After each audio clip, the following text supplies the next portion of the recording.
I'll go ahead and call the meeting to order. This is a virtual meeting. It's being recorded. I'm going to identify everyone. I'm Joanne Frischella.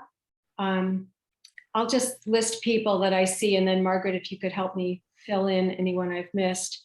I see Erica Chiampa, Peter Clay, David Frankel, Rick Woodland, Gary Cheeseman, Laura Schmid, Deirdre Periotti Dean, Kirsten Alexander, Deb Evans, Marty Lowry, Sue Petrolia. Did I miss anyone? That's everybody. Okay, great. Got David? David, you saw David Frankel? Yep, she called that my name. Okay, good. Well, thank you all for joining us. We have Laura Schmid here from JM Goldson, our consultant for the master plan. And Laura, I'll go ahead and turn it over to you so you can review the phase 1 schedule and the other items for the public forum. Okay, thank you, Joanne. And also, Jen was double booked tonight. She's going to try to join after her other meeting concludes if she can. But, Great. And it looks like I would like to share my screen, but I can't. Oh, there we go. I was going to say I can't quite do that until that other one goes out. Okay. All right. So here we are. So tonight we'll talk about the project schedule. I did want to reflect back to you the activity that we did at our last meeting on the top issues. And then we can kind of cover some of the highlights and key findings of the existing conditions summary with the draft that you all were sent, and go over how, and when and how to provide comments on that. Because this is really just the first draft. And it won't really be considered complete until it becomes the full vision and existing conditions report, which we won't be really finalizing until December or January. So there's a process to have it vetted through you first, and then through the planning board, and then ultimately the public before it sort of gets wrapped up, and more community engagement that gets wrapped into that. But we'll touch on some of the highlights that we found so far, and then we'll get into a little bit more of what to expect at the forum. And I hope that many of you are able to attend and volunteer to kind of staff the different topic stations to help facilitate our work there. So here we are in September. We're nearly at the end of phase 1 already of the existing or of the master plan process. So we've done, this was appointed in late June, and we've sort of been collecting, holding focus groups, doing engagement throughout the summer.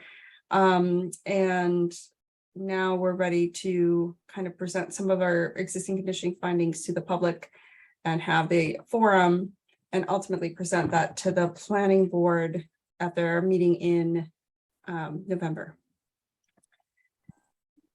So here's some of the highlights from the problems and challenges that you all helped flag at our last meeting. So for economic development, there's a lot of concerns around how to generate additional tax revenues, how to find land that's acceptable for zoning changes, that's sort of feasible and acceptable to the town, and both in terms of regulatory, environmental restrictions, infrastructure restrictions, and politically acceptable. And then also how to incentivize businesses to come to Wenham in a way that's consistent with Wenham, wanting to be a sort of lovely bucolic town, but still wanting some economic development. Then for housing, the affordability and the costs are a major factor, as it is with a lot of places in Massachusetts, and concerns around the fiscal impacts of having more housing, whether that be on your, I imagine, for older adults, having perhaps more ambulance calls for younger adults, the family in public schools, having fiscal impacts in the towns, and possible traffic impacts and things. Then there's constraints around where any future housing might go. There's regulatory constraints with your zoning, there's environmental constraints with your land use, and infrastructure constraints, right, with septic mainly. So historic and cultural, there seems to be a desire to have more events and more actual physical places for gathering and fun, and a desire for more branding or education around the many historical and cultural assets you already have. And for open space and rec, there's some concerns. So you have a lot of different facilities, but they aren't necessarily evenly distributed through town. And there's some concerns around the maintenance of them and upkeep. And what goes with that is the funding for that too, both in terms of improvements for those facilities and possible any future acquisitions of any new open space, and that could be for recreation or for conservation. And then how to make the open space and recreation you have more welcoming through signage or parking or seating or, you know, just general maintenance, and of course having it be accessible to those with mobility disabilities. Any questions on those so far, or anything that seems incorrect? Yeah, Peter Clay. So Yeah. under historic and cultural, more events for gathering. I don't know. I don't think I saw any of you at the fall festival yesterday on Railroad Ave, but it was absolutely packed. Mhm. And so all the little businesses were laid out there, and there were a lot of them. But the thing that really I really liked was they had a magician for about an hour and a half, and this guy was absolutely destroying the kids. I mean, they were having so much fun. Everybody was laughing, and you get the occasional, "Oh my gosh, how do you do that?" So I thought we need more of that. And it was most impactful for, I think, the kids. Yeah, I think a lot of the time we talk a lot, especially as planners, around physical infrastructure type of projects, but I think it's those sort of social infrastructure things are sometimes overlooked or underappreciated, but also just as important in many ways as the physical infrastructure. How do you bring people together and feel like a community? Okay, so moving on, for natural resources and sustainability, balancing the open space, and from this open space, oh, Margaret, go ahead. I see You your know what? hand I'm raised. sorry. I just, before you went too far, Laura, Peter, that event you went to yesterday, that was in Hamilton on Railroad Ave, and who sponsored that event? Was it the town?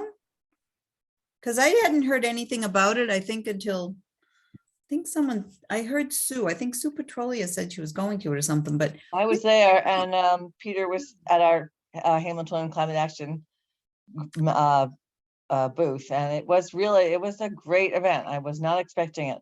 I think there's the Hamilton Development Corporation that fronted it, or there's a downtown, I don't know the name of it, but there's a downtown group that's trying to beautify downtown, and I think that's Natalie Bowers. Yeah, it's the She lives Hamilton Wenham on local. Hamilton Wenham. yeah, local. Hamilton Wenham local, right? Exactly. oh, okay. Okay, I don't think I've heard of that group, but okay, thank you. I just wanted to bring that to everyone's attention. Thank you. So for the natural resources, it's really about preserving your habitats, and you have a lot of really high value conservation land in Wenham, and balancing that open space with all of its benefits that it has with the economic development that the town desires. Dealing with the impacts of climate change, this is really cross-cutting, not just for natural resources, but for, you know, both mitigating against its effects through energy efficiency, renewable energy, and things like that, as well as adapting to the natural hazards and things that we're seeing more extremes of and more frequency of. And then the potential for water quality standards changing, and around PFAS, if that does come to pass, I understand that the town may have to make some infrastructure changes or upgrades to comply with this potential future standard. So that's something to kind of keep in mind as we move forward with the plan.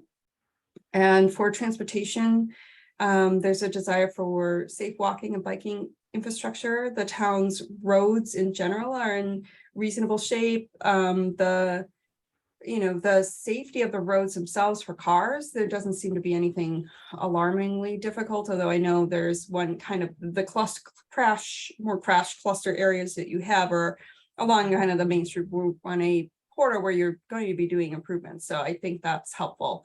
But really there's about 15% of the town, I think, that has sidewalks along the roads, and most of those are along one side and they aren't necessarily ADA accessible. So that's something to kind of think about and plan for the future. Other than for cycling infrastructure, there's really, like the multi-use rail trail kind of thing, but there isn't really on-street bicycle lanes or much for that. And again, this sort of ADA accessibility comes up. So for public facilities, I didn't limit myself to 3. I threw in a 4th one because I felt like I needed a 4th one. So there was a desire for more central communication. I think that the town, I think it was actually just demonstrated, really, there are things going on in town, the Fall Festival being the latest example, but people sometimes have a hard time hearing or learning about them. So one of the things we heard was there's a desire for some more, I don't know, centralized communication, whatever that looks like, for trying to get the word out about local events. I think that's both for town sponsored or private events. And I don't know if it's a problem or challenge, but it's sort of both. The regionalizing of services, I think, for the town both is a benefit because it does save costs, and you've got good examples, but it has its own challenges as well, and coordination, possible opportunities there too. And a challenge recently has been the staff turnover, and probably board and committee turnover as well. And then of course, what to do with the iron rail is also a question. And for land use, one of the biggest issues right now, I think, is that, it's 97% of Wenham being zoned for single family residential is limiting to putting anything else in town that the town might desire to have. And then there's concerns around the MBTA's community, those meeting or complying with that.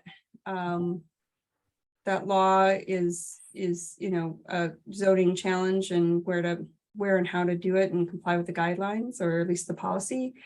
And then wanting a proactive versus a reactive strategy to land use. So trying to figure out what you want and where to put it, right? Kind of, and I think the master plan's gonna try to address these problems and challenges, at least give some direction and strategies around how to do some of these things.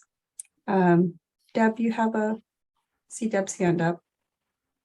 Yes, my hand is up. So I agree with everything you said. I think one of the things that's a balance in town is always kind of what the public does and what the private sector does to raise funds to meet some of the things that we're talking about. With that in mind, other not-for-profit things I've done, it's been very important to acknowledge the people that already have done stuff. And I'm not saying we're in an acknowledgement business with what we're doing, but I also feel like it's important that you understand that many of the sidewalks were done by private citizens fundraising to get the sidewalks done in the town of Wenham. So I'm not sure if anybody else recalls that. I'll stop talking and let you talk, but I think it would be important to recognize that it's been private. Much of that has been privately funded in the past with sidewalk expansion. By not doing so, we may alienate the people that worked on it before to doing it again. Yeah, and I think that even, what's been done is all a part of trying to meet this desire to have safe walking infrastructure. And sometimes you have to think creatively about that when there aren't the public funds to do so. You can rely on private funds. So this isn't, a better or worse sort of situation. This is just, reflecting back what folks had mentioned at the last forum. And so there's, like you said, there's a lot of different ways to fund things, and sometimes you have to get creative around how to do those things. Okay, so in terms of the master plan and the sort of lay of the land, existing conditions piece, these are the 8 elements that we're talking about.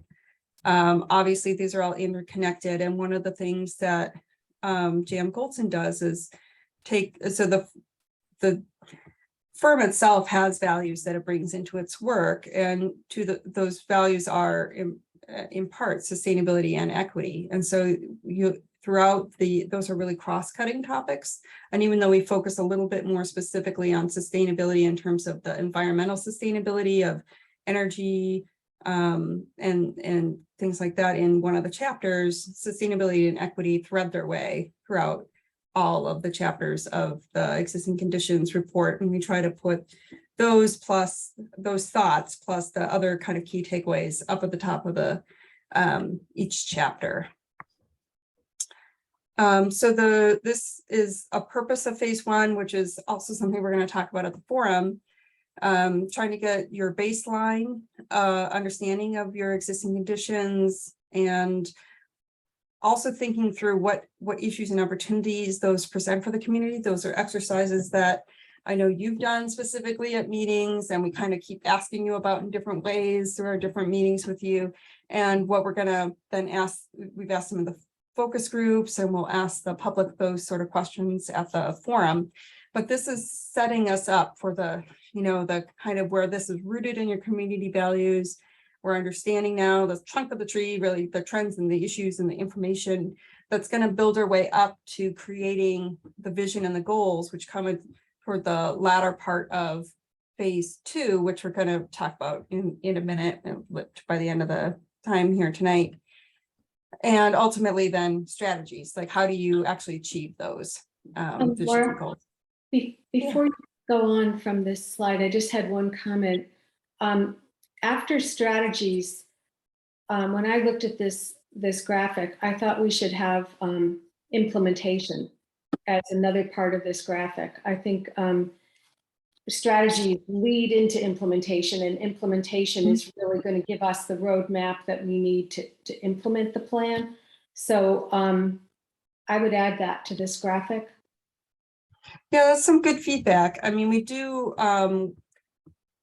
make a action plan as a piece of this. So there will be the master plan.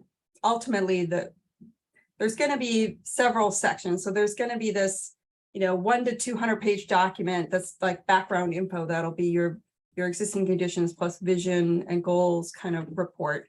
You'll have another essentially background document that'll be all about strategies. All of those get combined into a master plan report that's laid out more it's a more concise version of those pretty hefty documents. And it's got gets refined further and further until it gets to be the final public facing final master plan. And its companion then is the action plan, which takes all those goals and strategies and then comes up with some, who's responsible, what general time frame does that happen in, who's supporting that kind of role. We generally, other than kind of trying to put an initial time frame around it, try to not prioritize things for the community because things shift a lot. And in my mind, there's the policy framework document, and then there's the actual management task of the master plan. And that really comes with, we try to tee the town up for implementation. And when we get to the end, we'll talk about other strategies of how to do that. And things like that. But I appreciate all that. I Yeah. just think that if we're setting up the public to understand, what the master plan process consists of, and these are the major stages of it, I think Mhm. implementation being the final stage is a part of this understanding. Yeah, that's fair. Yep.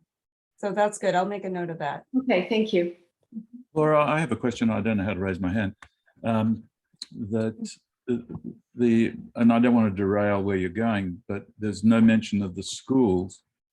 The school singular, the Buca school, which is the only one in Wenham, but the town funds their share of all of the schools, the high school and middle school, as well as 2 other elementary schools. And that's probably the by far the biggest budget item.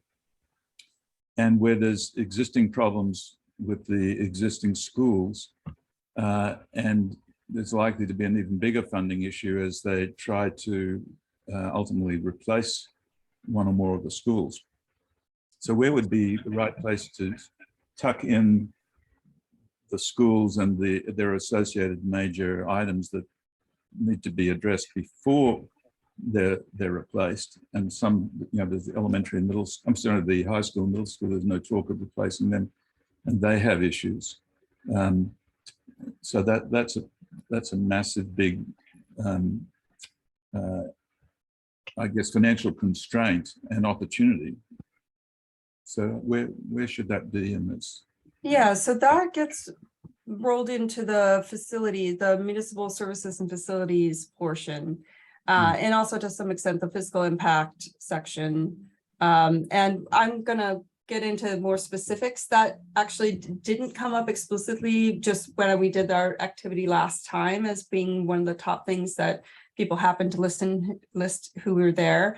But yeah, I've interviewed the superintendent of schools and reviewed all of their materials, and that is, I hope, reflected in the existing conditions draft that was sent out.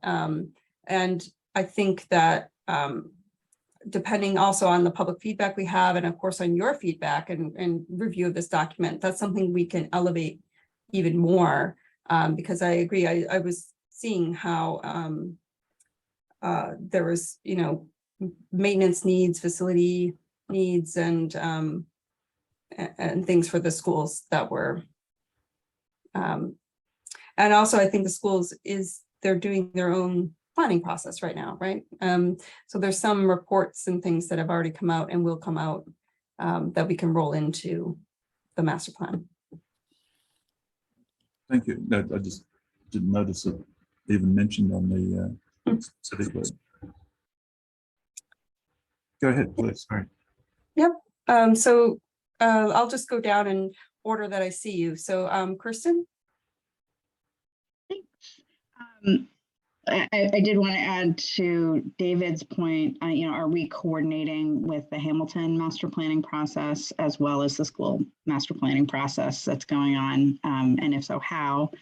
But separately from that, one of the things that I'm looking to from you is advice around things like, okay, there's 12 million kinds of businesses out there. What would be the most advantageous to us in terms of increasing our tax base?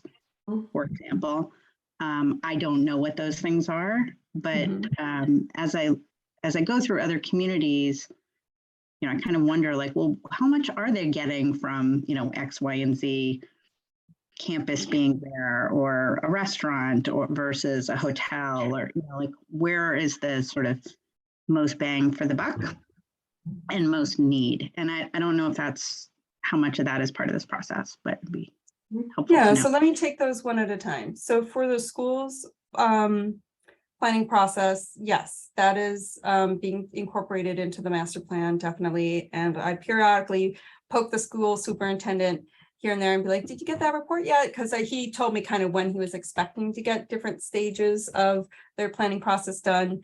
So I'm kind of in touch with him, and he's going to send me his materials when they're ready so that we can be sure we incorporate that accurately into the master plan process. And Margaret and I are working on setting up, I don't know what to call it exactly, a mini focus group or a meeting anyway, with Hamilton and their version of like their master plan committee chair, someone from like their town administrator, someone from their maybe their consulting firm and planning board or something, and our equivalents, and trying to schedule a joint meeting where we can kind of talk through some of the common ground. And they're a little bit further ahead of us in the process, but at least try to see where they're at in their process, where we're at, and where yes. So trying to see where there's things that are aligned in that, because you do share so many services. And the third thing about the economic development is something that Dan Hodge with Cambridge Econometrics will be working on with us. And that's a comment that I can take back to him as well.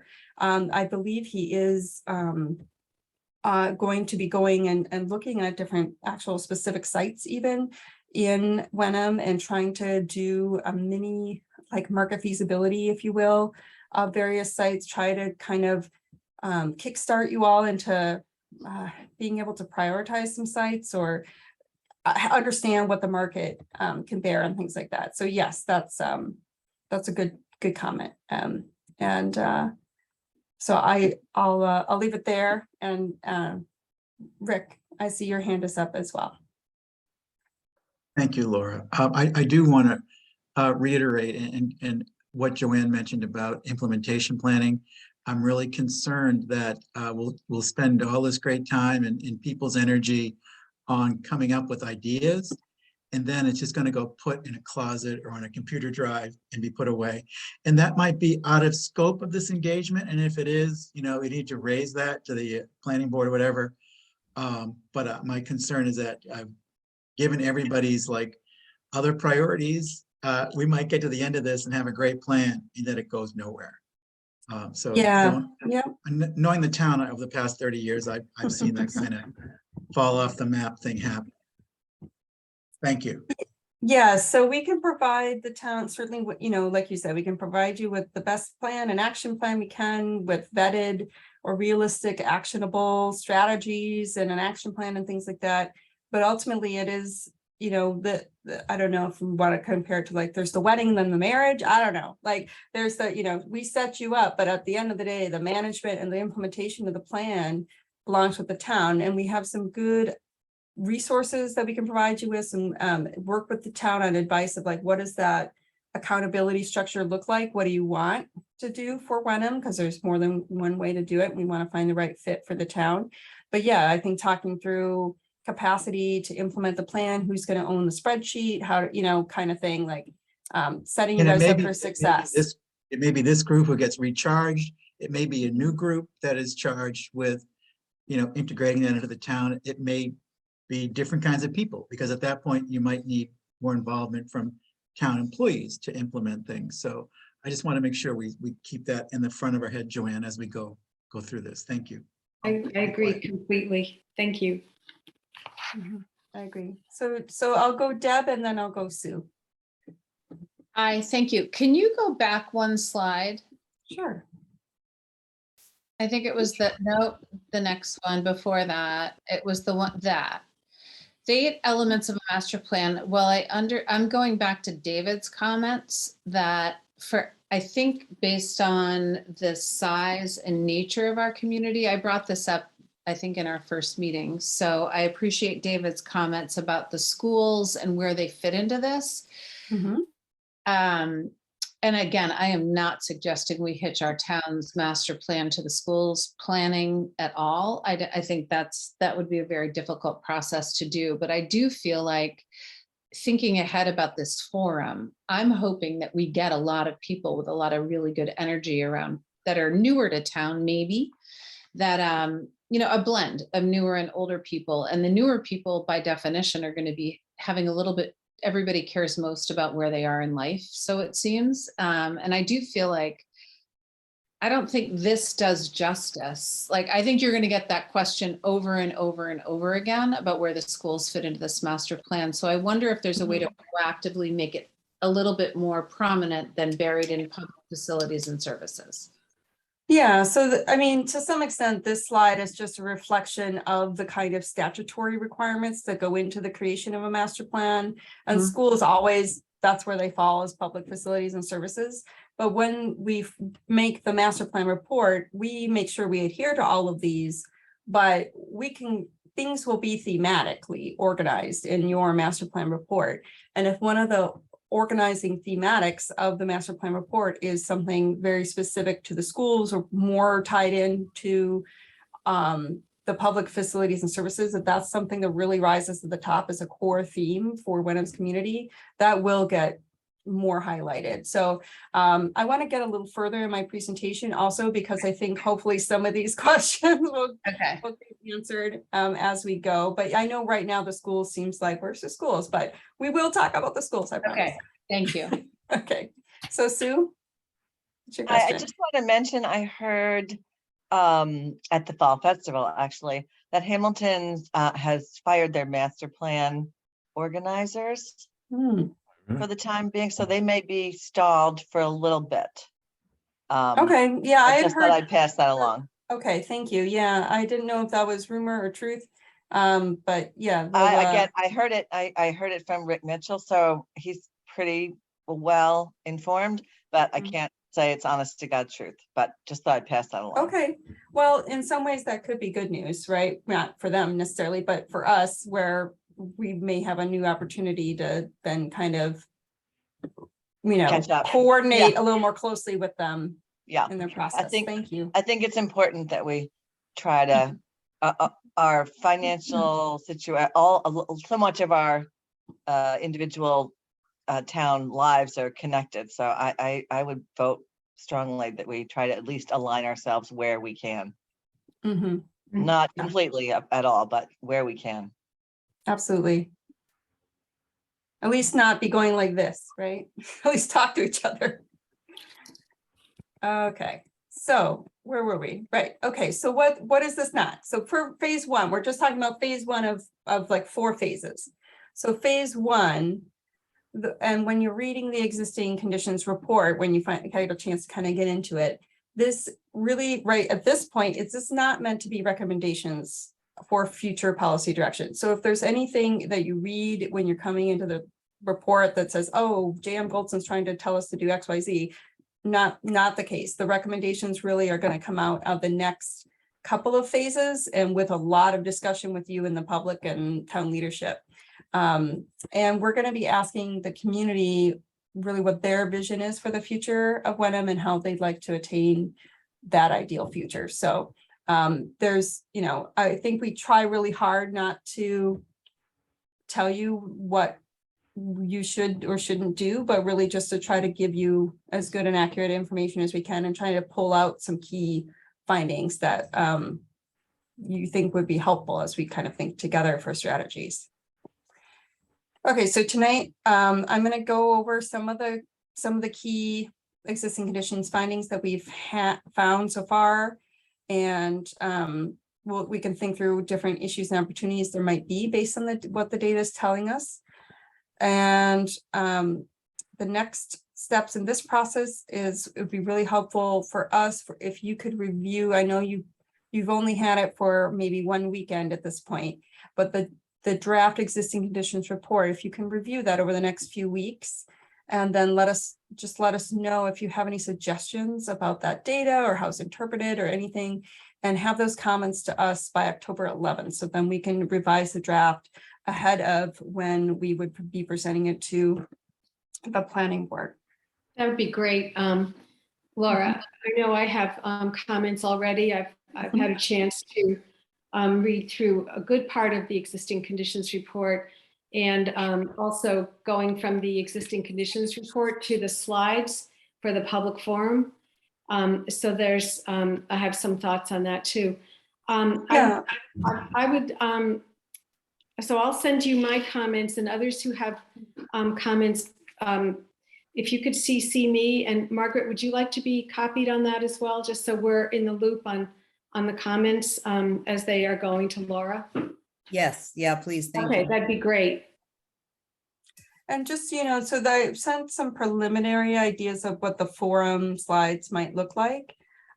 We may actually pare that back a little bit. We want to provide at the public presentation bit of the forum when we can, I'm getting ahead of myself a little bit. but we want that mostly to be a teaser for folks to really get out and visit the tables rather than have Jen up there kind of just talking at people for a while. So we're thinking that we'll, rather than kind of a lot of information on each particular slide, we might pick out, you know, did you know, like one to two more surprising things or takeaways that we had, so that it gets people thinking and interested, and kind of then circulate around to the different tables where they'll have the more full summary. Laura, I don't know if I would agree about that, because what I'm thinking is that a lot of people in town aren't, you know, familiar with master plans. This is the first one we've done in so long. And this is an opportunity for them to really hear and understand not only what a master plan is all about, but the data that you found and why it's important and how it's going to benefit us going forward. So I would encourage you to present as much of this information as you can. I know we don't want to overload people. We don't want to make it confusing or overwhelming, but I think it's important to cover this material and give it the detail that it really requires. Yeah, and I guess my flip back to that is, I don't know that the presentation, just the little spiel that we're doing at 2 points in that we make that a little bit more about the process of what the master plan is and things, but each station's going to have a lot more detail than we could ever cover in a brief presentation. And so we're trying to encourage them to visit the stations where they can have this one-on-one conversation with a person, deep dive into the information, have infographic boards with all this key information and maps, and really get into a conversation. Well, okay, let's talk when we get to that part of this night's agenda. We can talk some more about that. Okay. So on that note, because I will get it. Oh, and okay, so more questions, yeah, Rick? I've actually been to a session that Jennifer's held, and there is a general overview that she presents all of the facts and figures, and but the real part of it, the real body of it, is the interaction of the community talking about specific topics at a different table. And then I don't know if this is going to be true in the future, but in the session I went to, it was kind of round robin. And you went to different places and you heard different people, and it really created a great sense of belonging in a way. So I wouldn't want to, I think there has to be an overview, but from what I've seen, their experience, I think the community involvement part was really high. So yeah, we try to keep the us talking at you piece to a minimum and be like, here's kind of what this is and what this is about, and maybe some interesting teaser information. But really it's these smaller conversations at these tables where you're milling about, and you can visit whatever, all of the topics are one of the topic. If like what you want is this talk about the schools, and that's really what you want to talk about, you can go right there and deep dive into that. If you care about climate change or something, you can go deep dive into that. Or if you have the time, you can visit all of them and have, spend 2 hours and talk to everybody. So I think that's kind of where I was going with the presentation. Yeah. So Peter. Can you please go back one slide? Mm-hmm.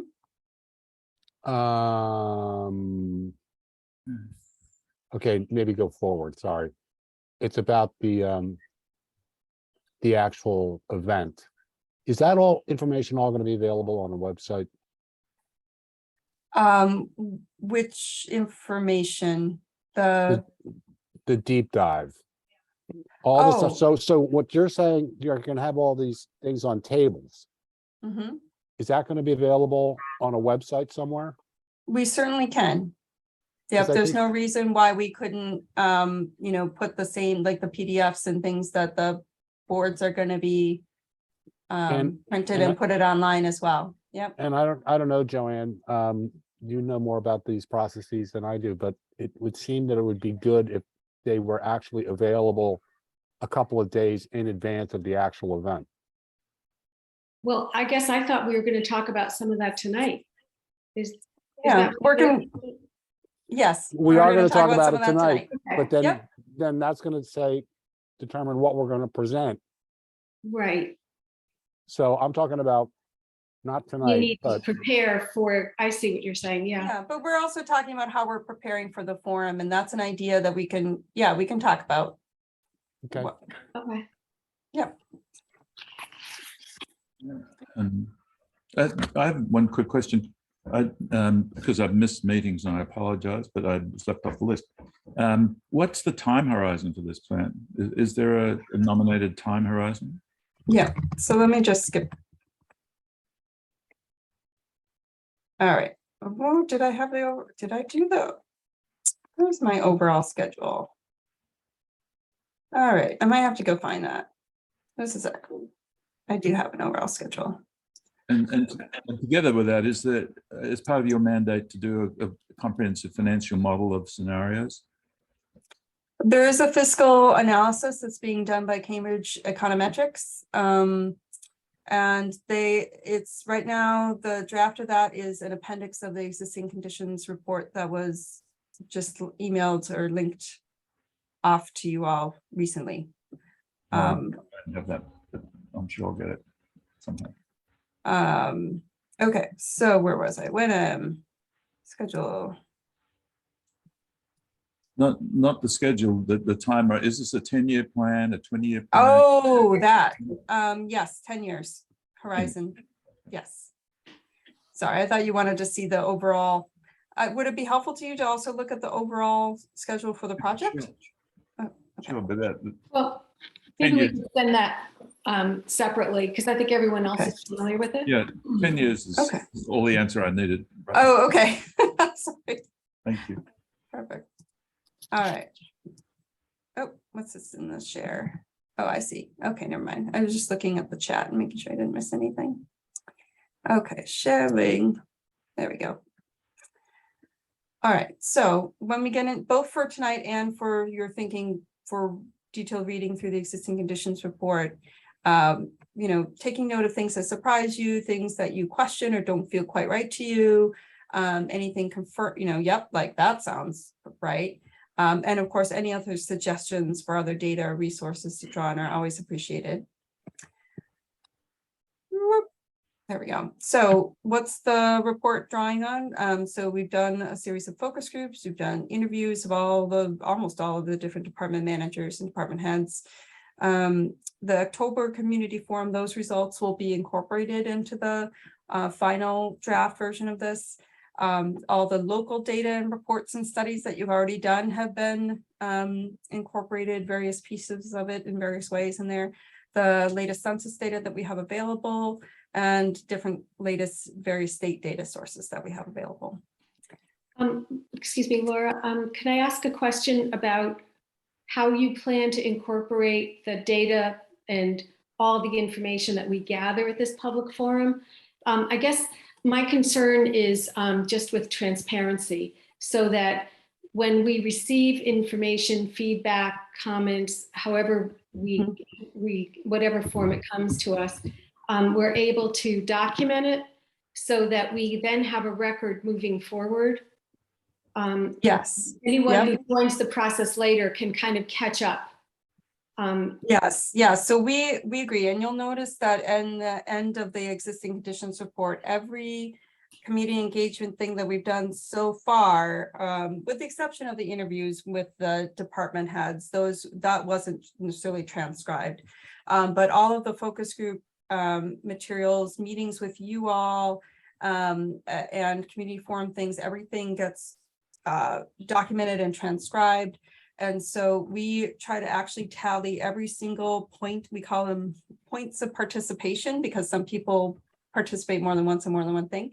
But we try to tally every single point of participation we have for the entire plan. And where we can, we even try to document demographic information, trying to make sure we have representative engagement of the community, and summarize each different engagement activity that we do, although we're always sensitive to the, like, where did this idea come from kind of idea. And we want people to almost like be able to Google, like word search the document and find it in the appendix. Oh, it came from, you know, this, survey, this was one of the top themes that came out of the community survey of 500 people or whatever it was. So yes, we want to be able to trace Good. where these different ideas Exactly. came. Where they Summarize. came from, how they developed, or why they were dropped from consideration too. I think that's important, just to start the next public forum by summarizing where we are and what we heard. Mhm. Okay, that all sounds good. Thank you. All right, so let's get into some of the key facts. One of them is that really your population growth seems quite uncertain. So we've got projections from a few different places, and they all kind of have different trajectories. Not only that, but you've got some new development kind of lurking, right? So you've got the Pulte Homes development lurking. You've got this MBTA communities requirement lurking, and that just lends the uncertainty to where your growth rate may be in 10 years. You're also younger and more full of families really on average than other communities that might be sort of similar to you, these sort of suburban, more slightly bordering rural communities. But there's a question mark there, because when you look at those demographic spreads, it's actually somewhat unusual to see. Most populations have their share of older adults growing, and Wenham doesn't. It looks like in the future projections it's sort of flat. But I personally question that a little bit, because if for no other reason, you have the Pulte Homes development, which could be built, and if you're building more senior age-restricted housing, especially to that magnitude, it could actually somewhat shift that demographic projection in the future. So that was something that I thought of, at least when I saw that kind of flat projection of older adult proportions. Yep, Deb? So the schools get like 10 and 20-year projections from the state. So it would be important for you to look at those. But that said, historically, they've been wrong, in my opinion. But have you looked at any of those from the school or from? Yes. Okay, Yes. perfect. So the other point to bring up on demographics and housing is housing costs really have spiked, especially recently. And something that because Wenham, I think, is a higher than average income community, that you don't necessarily think of it, but 1/3 of Wenham's residents are cost burdened, which means they're spending more than 30% of their income on their housing costs. And the lower income households, this isn't surprising necessarily, but the lower income households are the most likely to be cost burdened. So it's, if you're making more than 80% of the area's median income, you're in pretty good shape. But if you start making less than that, or especially at the more lower ends of the spectrums, you got 70-88% of folks really, really struggling to meet their housing needs. For demographics and housing, there's a little bit of a mismatch between the housing size and the household size. So not surprised, most of the housing in Wenham is single family detached units. The majority of Wenham's households have 4 or more bedrooms, which is the pie chart in the middle. The majority of Wenham's households, though, have 1 or 2 people. So not that you can't have a larger home as a smaller household, that's not unusual, but more just pointing out that there's not really options for people who might have a smaller household of 1 or 2 people to downsize into something that is smaller and then affordable. So and a more sustainable smaller unit sort of thing. It's easier to be a little more sustainable that way too. Yes, Kirsten?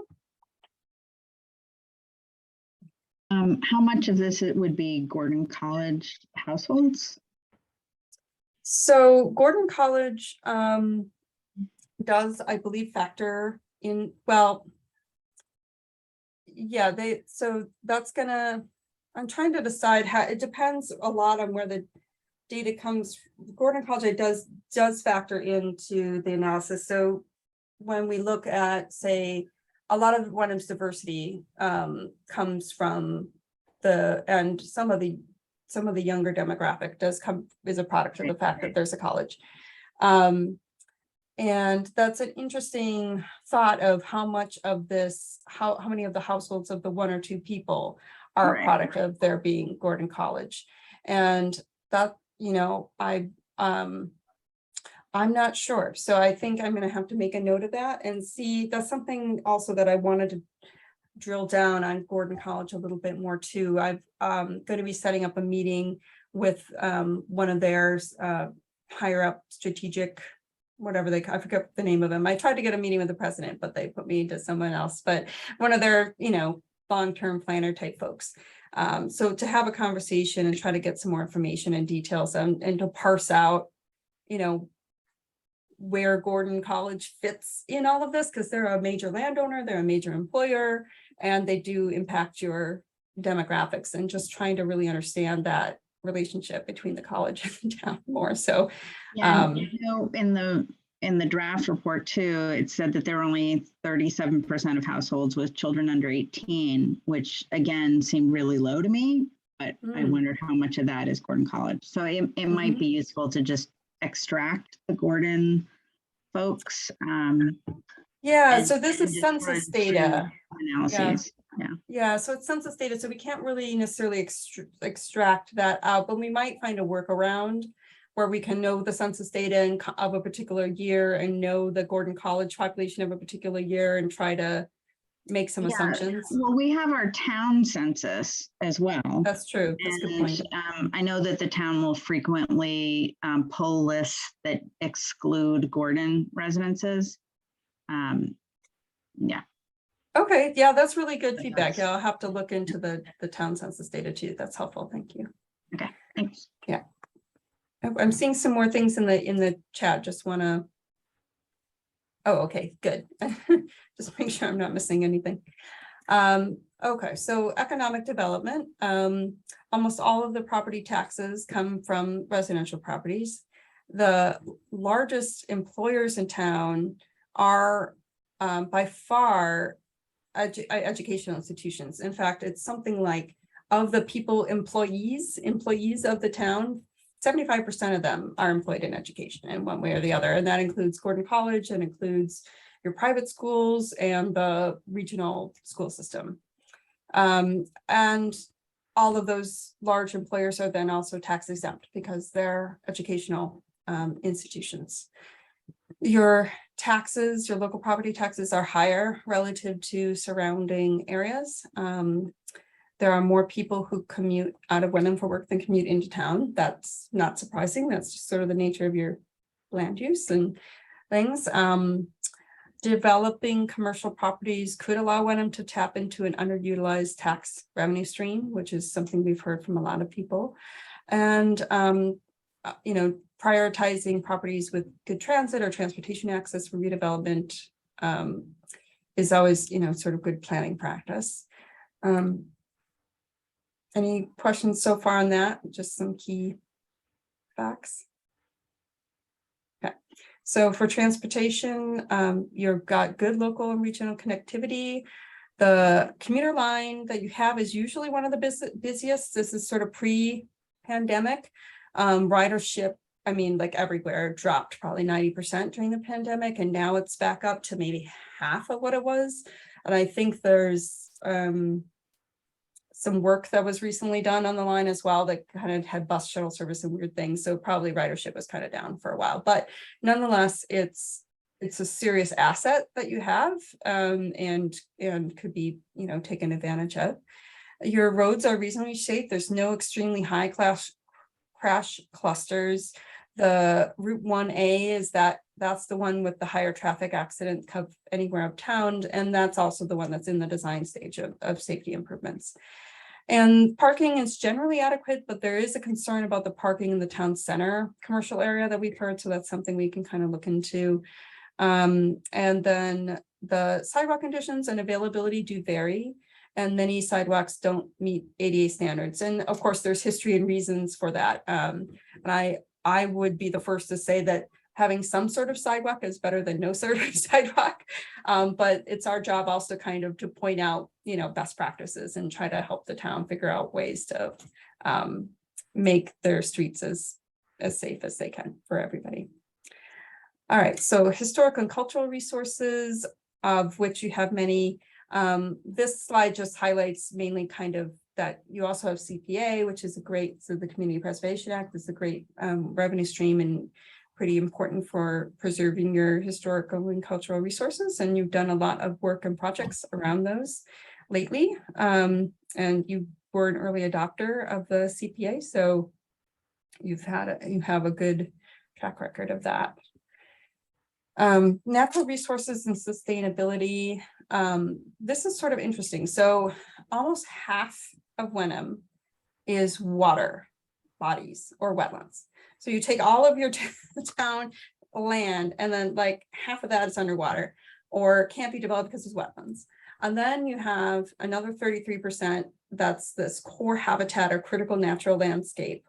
So that's wonderful. You've got some wonderful open space conservation land, and 29.7% of that's protected in perpetuity. I think 30% is kind of the general, like, I don't know, goal or best practice. So you're basically there. But the caveat to all of that is then you've got your topography, which is kind of ledgy in places, and your geology and your soil composition, which is a little uneven in places for kind of quality for septic, and all of these environmental constraints. So that leads also to kind of, okay, where do you grow? Where do you do the economic development, right? Where do you strike that balance? So that's kind of an interesting takeaway for that. And then the flip side of that, the sustainability side of that is despite some considerable energy efficiency work that you've done, and you've done streetlights, you've done vehicles, you've done work in town and building and school energy use, all of those, but your use has increased. And one of your largest users, as all of it, many towns are, is the schools, that it's sort of offsetting progress. And I think that the fact that the schools are regional and you have this coordination across towns and things, I think that adds an extra layer of challenge to that. And obviously climate change is one of these factors that is going to be putting some more pressure and changes on your existing land and water and habitat resources. Your latest hazard mitigation strategy does recognize climate resiliency, which is wonderful. You've done the municipal vulnerability preparedness plan process. That's a mouthful. Town leadership has adopted this climate change resolution to work toward net zero carbon use. So you're sort of on your way to some best practices already. I know you're evaluating some of your bylaws for incorporating some sustainability more explicitly into them. So all of those are things we can reflect, forward in the master plan as well. For open space and recreation, that's a shared regional service. We know that West Wenham Park has that feasibility study for improvements that's underway. West Wenham Park is also a spot which is important also from a geographic access point in town. That's an area of town that doesn't necessarily have as nice, closer walkable type of open space. So getting that improved is a nice idea. And there's also maintenance, that maintenance needs exist in basically all of the athletic fields. And so that was something that was pointed out by both staff and boards and other reports and things that we've heard. For public facilities and services, and we'll get into schools on the next slide, I promise. So there's, obviously you share a lot of services with Wenham. Your library is a kind of a gold star for the library. The services are really well used, above average. It seems like a really nice building and a real asset to the town.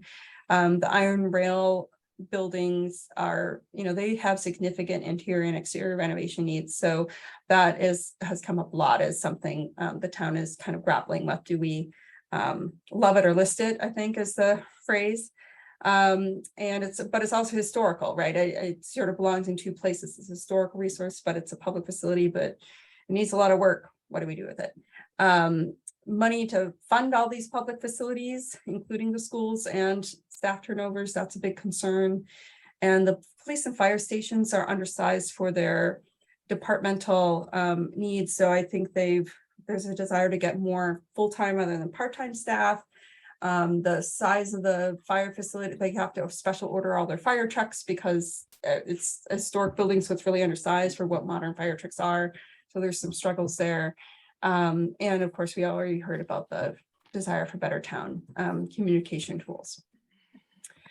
So regional schools, and actually in the existing conditions report, we actually tried to list every single school and every single public facility and kind of have like a high level scoring system of where the facility is at across its building envelope, its interior, its circulation and things like that. So you can look and see what that looks like. But schools, it's interesting. So this year, the school enrollment has declined 13.8%. A lot of that is in the older grades. So that's over 30% in the last 10 years in grades 9 through 12. Historically, the schools have grown. So you see like 2 decades of growth, and then you see the last 10 years, it going down. And I'm pulling this right from the school's own report. What they list is the reasons is families are increasingly sending their children to private and independent schools. So that's 1 out of 5 students in Wenham is attending a private school, which is higher than average. The average is more like 1 out of 10. The Wenham, one of the also conditions that they're grappling with is, the lacking of playable fields, tennis courts, some of your tracks and things are poor quality. So for families who sports are very important to them and they have the resources to kind of find alternatives, they are.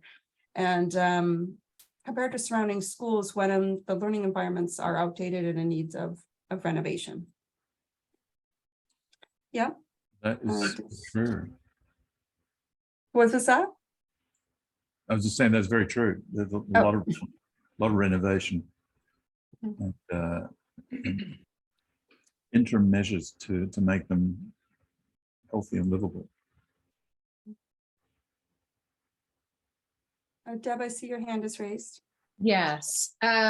So I feel like I would like to see some parity in the first two on the top line. This year, the school enrollment declined 13.8%, but over 10 years, it's grades 9 through 12. So I would like to see some parity in the 1 year and the 10 year for both of those. I think it's important to compare apples and apples and oranges and oranges. So I would suggest, I'll email it too, but I would suggest not skewing the statistics by the time frame.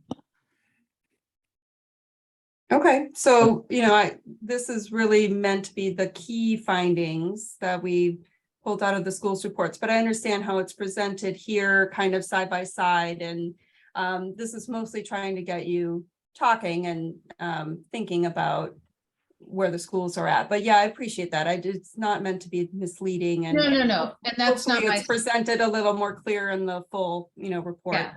No, it's certainly not my suggestion that you're trying to be misleading, but I feel like people need information they can digest. And from spending time on the school committee for a period of years, it's important to compare like timeframes. So maybe show the 1 year and the 10 year for both. I think that would probably be a better, you've got the kind of the more short term, which is the 1 year, and then the more strategic, which is the 10 year. Yep. Yeah.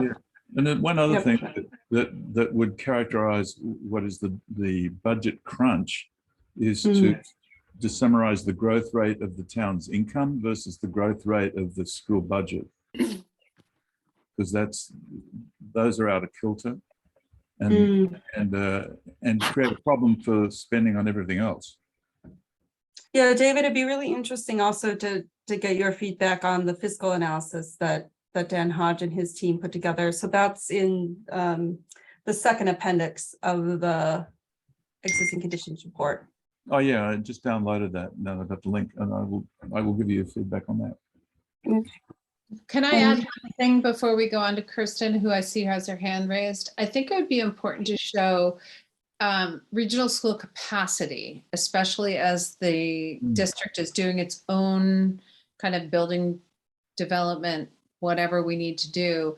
But if I would like to see capacity numbers in the, if this is physical locations or physical capacity, I think a capacity number would be important because I believe we're pressing our capacity.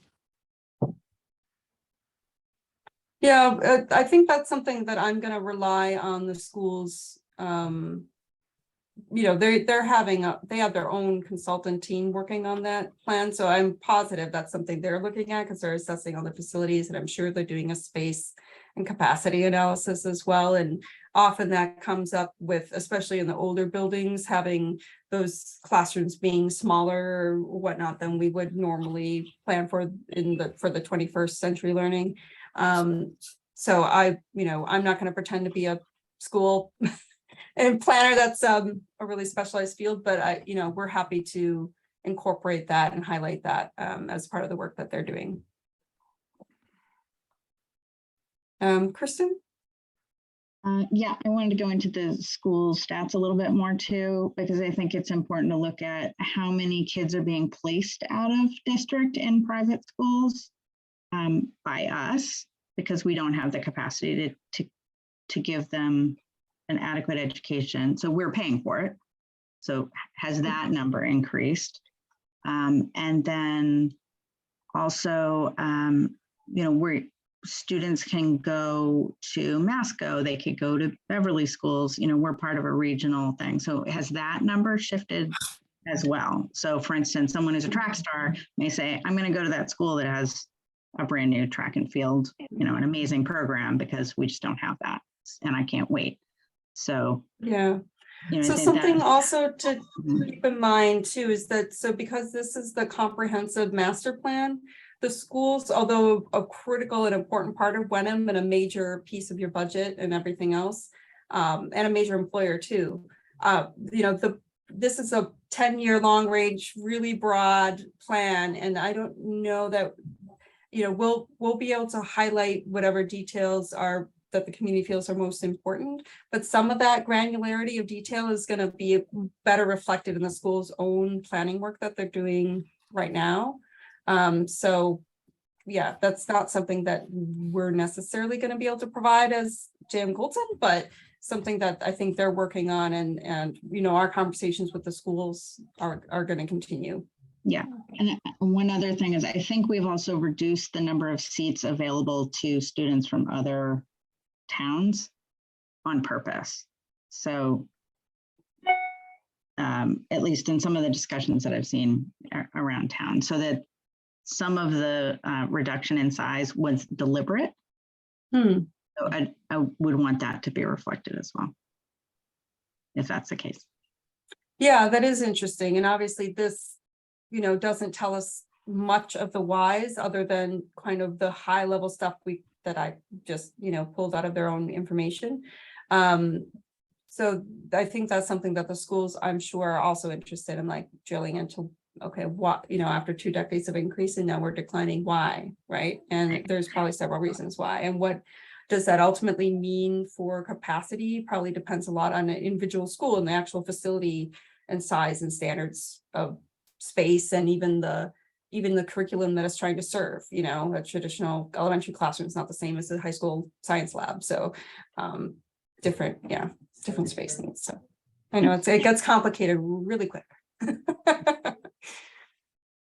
Okay, so land use, 99.7% of your land use is zoned for residential. But that said, as we discussed, many other places are already protected. Either it's open space or it's water resources or it's difficult soils, and it's not going to get developed. Interestingly, and there's a map in the existing conditions report, many of your historical residential neighborhoods are no longer in compliance with your existing modern zoning. So not modern zoning as in a best practice form of modern zoning, but just as in the zoning you have now has changed over time from where it was, or maybe it didn't even exist, right, back in the day. And we did an analysis of, you know, what's your frontage, your setbacks, your size of your lots and things on the ground now compared to what the regulations sort of say they should be, and what's sort of what we would call pre-existing non-conforming. And there are many sections of town that are sort of pre-existing non-conforming. So if they wanted to do anything or whatnot, they would have to have a special permit, basically from the zoning board of appeals or a variance or something. And so we've heard a lot of interest in the redevelopment of the so-called Boulder Lane property. According to the feasibility analysis was done, I think it was 2015. And also just having sort of seen the property and feedback from our economic development consultant and stuff, they'll look at that as well. But it really, the feasibility of development on that property is a big challenge because there are so many environmental constraints. It's very hilly, ledgy, wet, and so on. They had a recommendation in the report back in the day that doing the market analysis and things, it wasn't very, at least at the time, it wasn't seen as a very appealing place for a commercial development, but a multi-family development might be able to make the development, high cost of developing the land worth it, possibly. Whether or not you want that is a different question, but I'm just kind of, don't shoot the messenger. That's what the feasibility report said.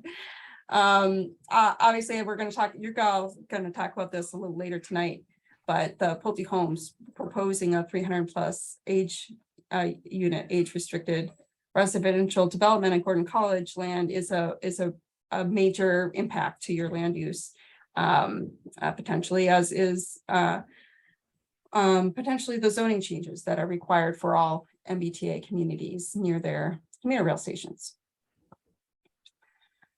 All right, so we've already kind of been talking kind of throughout, but I'll pause here too for any other comments of thoughts of things that were surprising or questioning or anything else.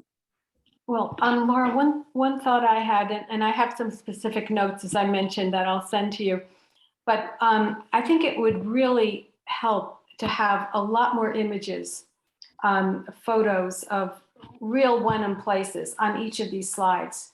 I noticed on the historic and cultural slide, you did have some images, and I thought that really, it made it feel like Wenham. I mean, people will relate to that, and without that, I feel as though it could be anywhere. Mm-hmm. So just so you know, this presentation I'm giving right now is not the one for the forum. This is just for you all. Okay. But that's good feedback that, yes, to try to make that one a lot more visual. Forum that you sent earlier are very similar, and I think they have similar graphics on them. Exactly, yeah. The same comment would apply. And I also think that if you could use some mapping, that would help people to understand land use, for instance, where open space and recreation resources are. You mentioned that a lot of Wenham is underwater. Maybe we could have a map that illustrates that. And one map could do several of these things at once. There was one more thought about mapping. It'll come to me later, but I think that would also really help the audience. Oh, the Pulte Homes development, if you could identify where that is on a land use map, that would help also, so people will know where it is. A lot of people are just becoming familiar with it. Yeah, so, and we'll get into this in a few slides, but every station, the idea is there would be sort of an infographic type of board with a lot of facts and figures and graphs and things and some key takeaways. There would be a map or two associated with each topic. Depending on the topic, you might have more or less. And then there's sort of where they engage with it and ask their questions of the top issues and things. So, but yes, I agree. Lots and lots of visuals and photos and maps at the stations. Yep, and also more photos. I think we'll be revising the forum presentation based on your feedback and on Jen's feedback, and trying to streamline that and make it a little bit more about the master plan process, a few teaser things about key facts, but really they're going to get that more detail and visuals and maps at the stations. So is there any other comments so far on the little facts and figures portion of the program? Because otherwise I'll just say, if you can, have your comments on that draft to us by October 11th, that would be really helpful. We'll then turn it around and send it to the planning board by October 24th for their comments. And then we'll have the next meeting with you all may be the first week of just November. We can discuss whether that could be a joint presentation with the planning board on November 10th, or we'll have one meeting with you one week and one meeting with the planning board the next week. Is fine. And then by November 17th, we want to submit the revised existing conditions report to post that and then seek broader public feedback on it, and then have those comments back by December 8th. And ultimately that'll roll into the kind of final phase 2, which is sort of phase 1 and 2 become one report at the end. Anyway, I can recap this also slide, or send out the slides after the meeting and things too. So this is all documented. So the community, oh yeah, hi. Hi. Margaret. So then Laura, I'm sorry. I just want to make sure that the committee understands that they can send their comments directly to you and copy just Joanne and myself, if that's okay. Does that make sense? That's fine. That makes Okay. sense. And let me Yeah. just put that in the chat too, if I can find where all my little controls went. There we go. Just so everyone has your email address. Is there anyone else they should go to, Laura, or just to you? It's fine. They can go to me. Yeah. Great. And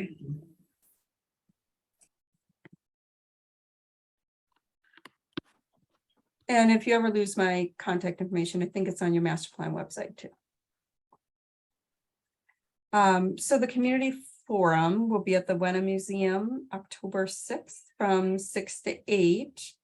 The first 10 minutes or so for those who are arriving at the beginning, or really we'll just keep this open the whole time, honestly, is registration, some light refreshments. There's kind of an intro section of where they kind of tell us about themselves. There's 3 words about Wenham activity, kind of 3 keywords or what reminds them of what about Wenham, and they all have a chance to kind of vote on different plan name ideas or logos potentially. And then Jen will give the presentation on the master planning process at 6:30 and 7:30.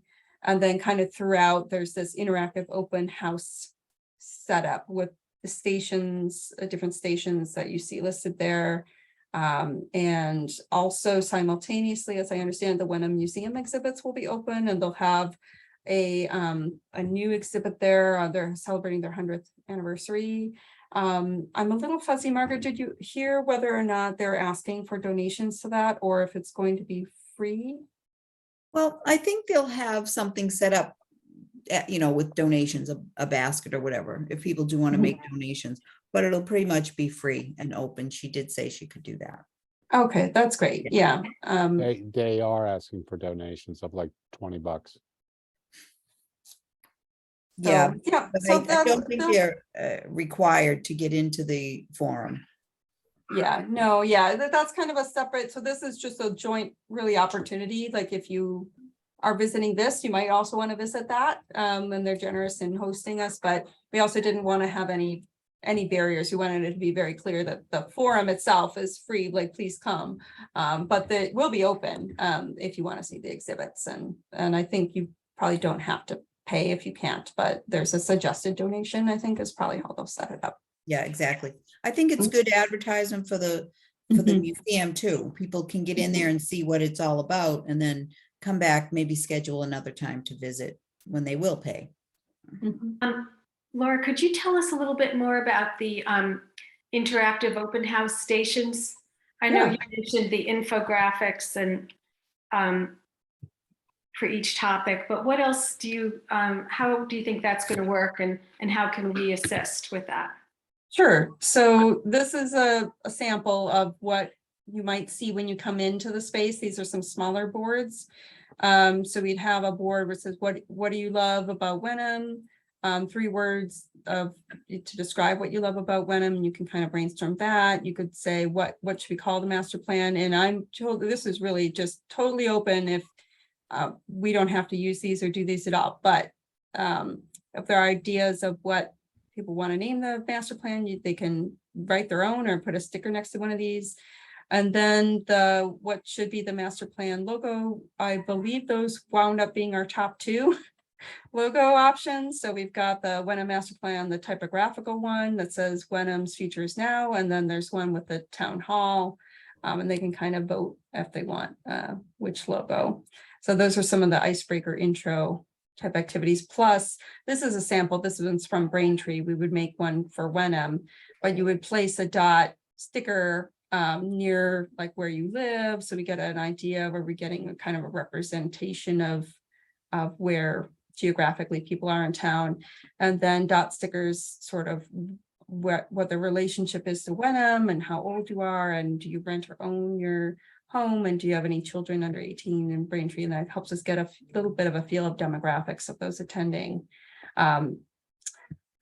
And so this is a sample. So again, this is from Braintree. We'll be creating these boards for Wenham in the next week or 2 here. But the idea is you'd have an infographic type of board, and these would be huge. These would be, size of a poster, each one. So you'd have one that's kind of an infographic with data, one that's a map that's relevant to the topic, a map or 2, and then there will be a board on where they would say, put on sticky notes and whatnot, what are the, again, sort of issues and opportunities, asking the public same kind of questions that we've been asking you and the focus groups on. What are the issues related to housing? What are the opportunities that are raised? And then we can get into some of the outreach and things and phase 2. But I want to pause here because there's been some questions. So Marty, do you have some more? I have one question. The land use station doesn't seem to be listed, and yet that's the station, for example, that has the Pulte homes information on it. And I wondered why land use was left out. So land use, we don't necessarily do land use because land use is sort of integrated really in all of the topics. So where Pulte homes would get pulled out would be in the demographics and housing snapshot. So we could highlight it there on that map. Yeah, it's sometimes talking zoning and things with the public gets a little lost, and it's more constructive to talk about like housing or economic development or, things like that, because it all ties into land use at the end of the day. Thank you. And speaking of demographics and housing, I'm looking, I was interested in the tables where it showed that 1 and 2 person households is about half of the town. And yet there are so many 4-bedroom plus houses.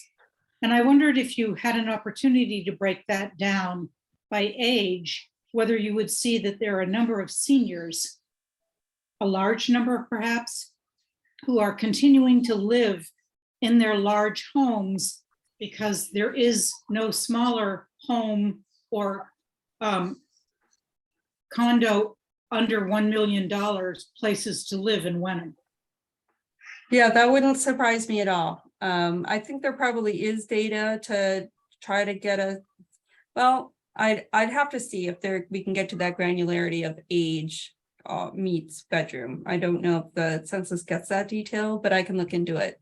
Well, I know that having worked with the COA and on Wenham Connects, one of the issues in Wenham is that older folks do not stay because they can't afford to stay because there isn't housing for them. Yeah, and whether we get that information through the census or through other means, like you said, through the other reports and other community just telling you like this is a thing. Right, I agree that certainly that's something we've seen in many other towns, is that that's the case where you're trying to age in place. And some people want to stay in their home and want to renovate it and live there, and other folks wish they could stay in the community, but Mhm. live They in a can't different, afford to. easier format or place. And Right. whether that's available as an option and or affordable is definitely another challenge. Thank you very much. I have a question, but sorry, again, I don't know where the artificial hand is. Has there been modeling of the water supply, freshwater and wastewater supply and demand? Because at the moment we've had a rude awakening about the possibility of running out of water. And so it could be a very material constraint on growth. Yes, that isn't something that we've done. I know that you have an integrated water plan, right? And that's something we pulled that data into this report, but that's something your water department may have, or certainly keep track of. So we can follow up on that and see if there's a little more information we have on overall capacity. Yeah, that'd be great, because it could, it's an issue that could kill growth. It's all over, many places in the country are at the moment running out of water, and it's becoming a serious planning consideration. Sorry. Go ahead. Let's see. We'll do Deb and then Peter. Hi, thank you. So I'm going back to Marty's question about housing by age and seeing, the housing by age and age meets housing concepts. I'm wondering, just because I know you don't live in town, the Maples is a cooperative housing.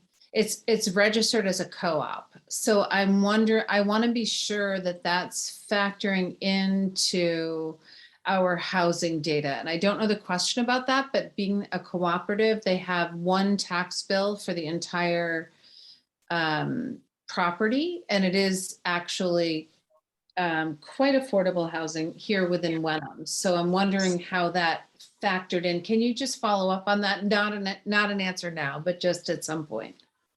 Yeah, so so I mean, I can follow up now. So that would be included in the overall data analysis, but where I think that the Maples does a good job of serving as a local example of how you can have affordable housing without necessarily having the deed restricted sort of capital A affordable housing. And I think cooperative living arrangements, especially for aging seniors, is a really good model, and one that I wish more communities would do. Right.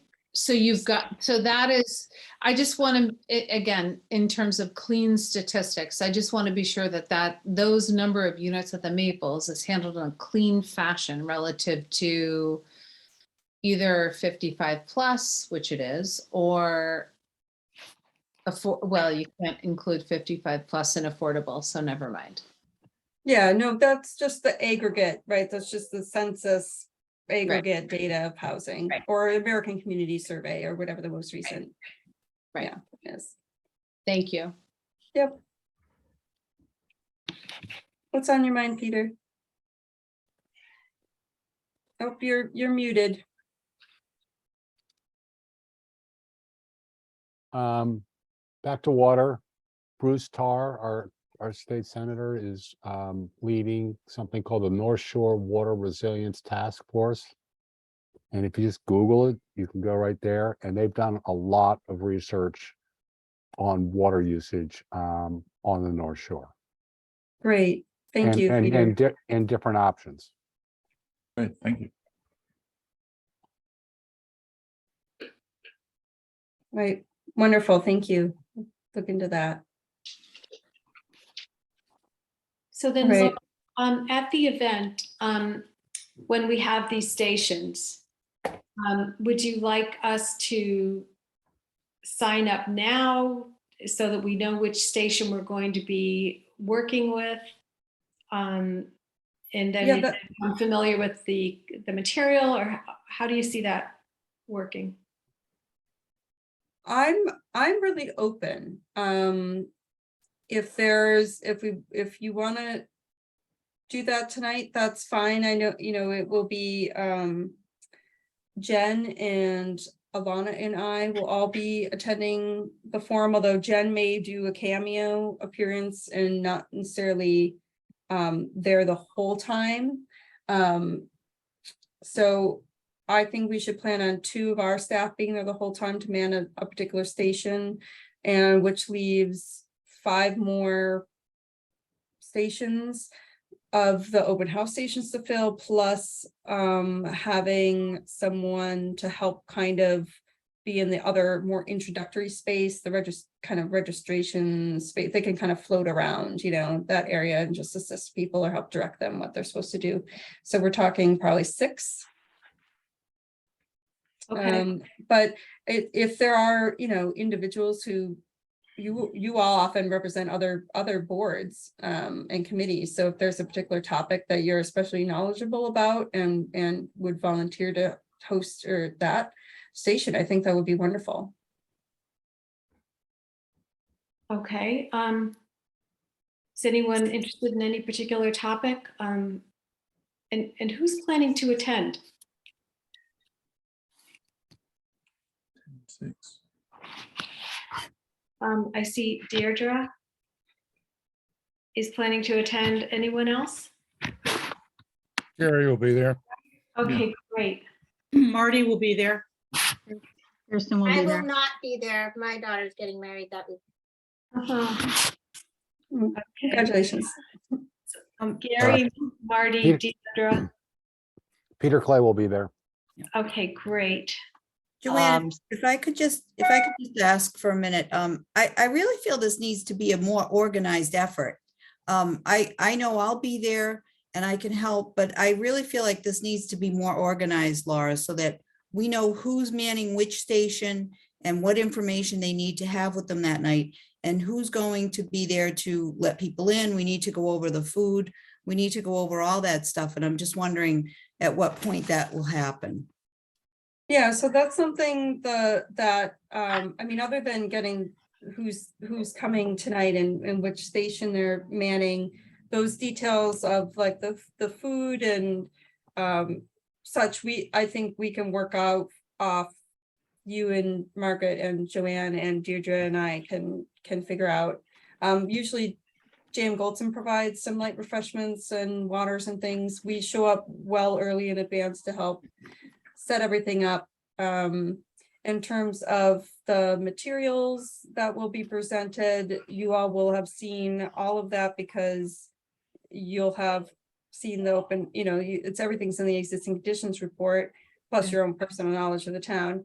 We'll have the boards and things being created this week and next. So you'll have that in advance of the event, that we have them printed and everything. So And it's just going to be the 2 of you, Laura, you and Alana? for the whole time, and Jen will be there as well. Okay. She might not come for the setup portion of it, but she'll come, for the event portion. It would be Yeah, great. We can organize that later then. I was just thinking it would be great if Dan Hodge could be there or someone from his team. There are going to be a lot of questions on economic development. Yes, and I will I believe he's coming there. Yeah, he should be, I think. Yeah. Check that. A question from Gary here. How is this all being coordinated with Kristen Noon over at the museum? Gary, I did meet with Kristen and that's what I mean. We still have to have a more organized effort to make sure Kristen's involved, as well as our facilities people, if we need tables set up and chairs and everything. But I think Laura, we will meet offline to go over all those details, and we'll pull Kristen into that.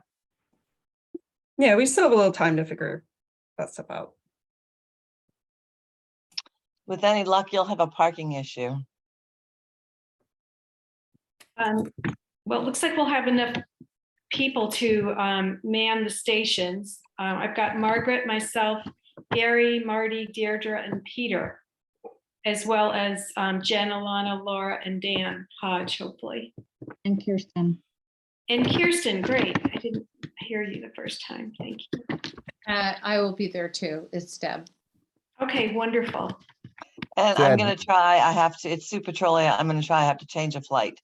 So Okay, thank you. depends on JetBlue. Deb, you and I can walk to help the parking issue. I would also offer that I will reach out to the committee members once I meet with Laura and get some details, and we can figure out who should man which booths, just so that you have all the information you need before, well in advance of this meeting. So that if you have questions about what your particular area will be, you'll be able to get those to us and we'll have those answered for you. Okay, So we'll Great. try to get that done within the next week or so, because there's only a week and 2 weeks, 2.5 weeks until the forum. So we want to make sure we get all this done over the next week or so. okay. And Margaret, I'd be happy to either take one of the stations or just kind of float and greet people as they arrive and help facilitate, move things along if others are tied to a station. So whatever you think will work best, I'd be happy to do. And I did look at it again, and Dan Hodge, so Cambridge Econometrics, they actually are not scoped to attend the forum. So we'll have either a knowledgeable committee member or one of our team, at that station to facilitate economic development discussion. Okay.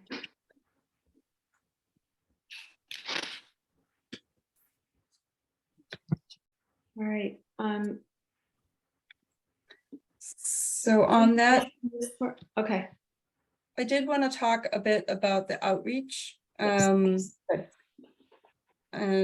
how we're doing on all of that. I'm gonna say goodnight. Well, I know I've put up some flyers and I'm going to put up some more, and I've also spoken to a number of people, and I'm going to email out some flyers to a number of people also. Margaret, I know you were planning to distribute flyers as well. Yep, yeah, I'll get some printed tomorrow and distribute them to some of the municipal buildings. I sent them out to all of the committee members as well as all of the boards and committees in town and asked them to make an announcement at their next meeting about the forum. And I've had some pretty positive feedback, so it sounds like everyone will be mentioning it at their next meetings. And did the press release go to the town administrator's office to go out? No, not yet. Okay. I did put it in the Wicked Local, the patch. So you're able to put that out there, just on our own. I put that in there. Just one point, Laura, the QR code, it takes you to the website, but the website has erroneous information. So you'll get that changed. I think you told me today. It says that it's going to be held at the library. So let's take a look at that right now, just to see if. Yep.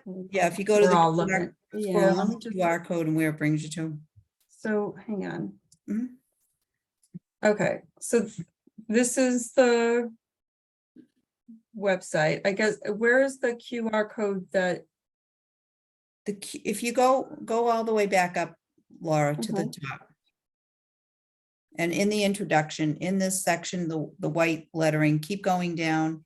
Yeah. And keep going down, stop, oh, go back up. The planning board Oh my, forum will be held October 6th, 6 p.m. at the Hamilton Wenham Library. look at that. So yeah, that needs to be changed. Shoot, I thought that was changed today. Sorry, as you can see, we did update like some of this here, but dang it. All right, sorry. Yeah, no, that's okay. It's just to people. I didn't who double don't check that know. before I sort of, delegated that today, but did Yeah. double check. if So you yeah, want, we can- okay. Okay. I All also right. saw that it was on the town website. Yeah, we've got it up on the town website. We put it on the front page. So it should stay there so that when you're on the town's website, you can click on this and get this information. Okay, so that's easy enough. I will change that tonight. As soon as this meeting And- is done, I'll hop on and change that. Somebody should post it on the Wonderful World of Wenham Facebook page. It has been posted there a few times. I've seen it reposted, so that's good. It's on our the town's Instagram and Twitter. They've done it. Michelle put it up there. So it's all of the digital places it's been sent to. And so we just need to get some more copies printed and put out there. So I don't know if anyone's out and about, if there are any businesses or anything that you go to, that you could take a copy of it with you and ask them to put it in the window. Margaret, what about the electronic sign next to the firehouse? Yeah, I have to check with the fire chief on that. I'm not sure who does that. Gary, do you know who's Fire chief. responsible for that? Is it fire chief? Okay, I'll contact Stephen and ask him to put that up there. But what time frame do we want to have that up there? Laura, when do we want to have that posted on the digital board? I would After say- town meeting. Yeah, I was gonna, like, maybe a week for the week before.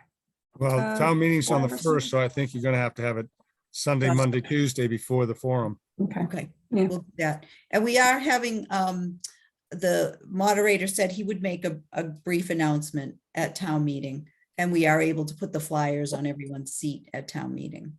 Great, So that's kind of a good thing. good. Yeah, that's awesome.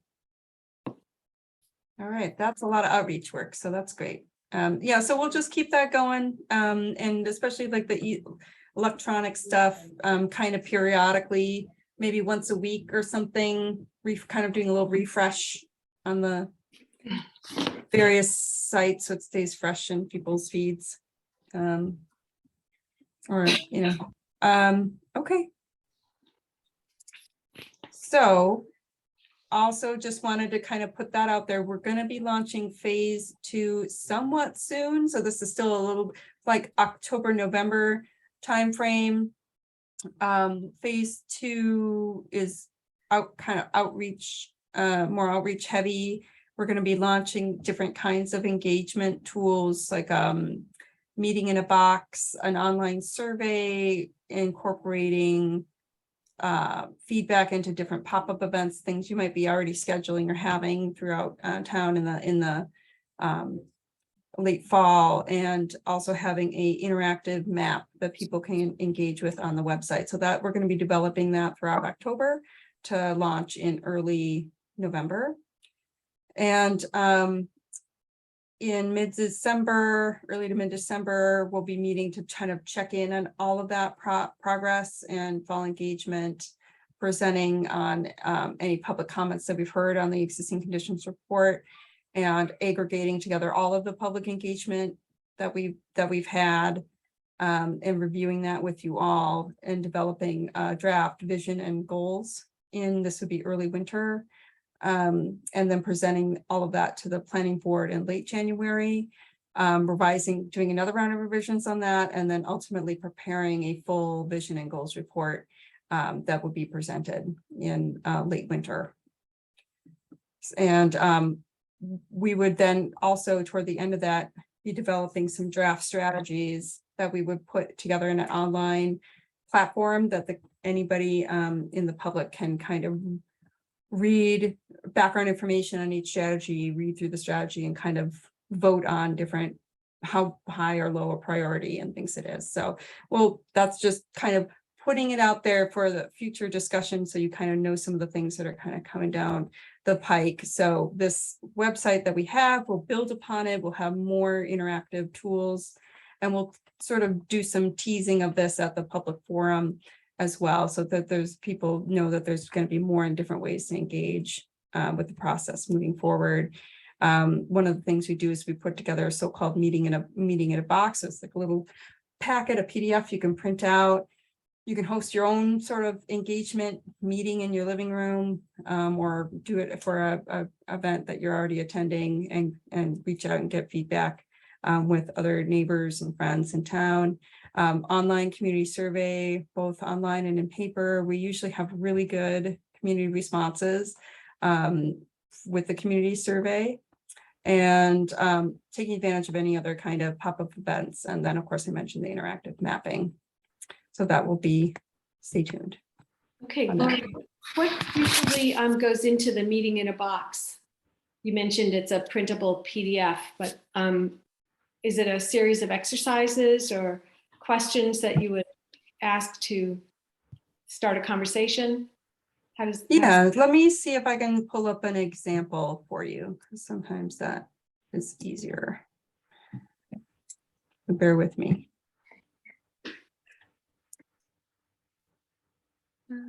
Come on, open up. Okay, so just for, I'll pull up our most recent example, which would be from Braintree, just so you can see kind of what it could look like. All right, so are we all seeing this? Yes. Okay, so this is like a PDF you might print off your home computer. So it gives a little background on the master plan. It gives some instructions of who should I invite, how many should I invite, how long does it take, where should we meet? During the meeting, you know, sign up sheet, there's a mapping exercise. So there are different, you know, vision, goals, reflections here, and who to send it to afterwards. So, you know, you have your little 5 minutes for introductions, everyone kind of signs in, mapping exercises. So this could be assets you would like to highlight on a map of, in that case, Wenham, the vision, talking about the future of Wenham, what the ideal Wenham would look like, what do you hope is the same or different, and goals. So maybe some sort of fact or something, a key fact or finding around historical and cultural resources for Wenham, and then discussing that concept. And it does this for over, you know, all the different kind of categories. So, and then at the end, there, you know, you can also tag it, like if there's a community survey, we would have that going at the same time. They could link to that. You can download a copy, or, you know, so on. So that's kind of one example of how it was done for Braintree, to give you a flavor. Thank you. So Laura, did you have anything else, or? That's it for me. I'm just, yeah, we can sit, and I know people look like they have some questions.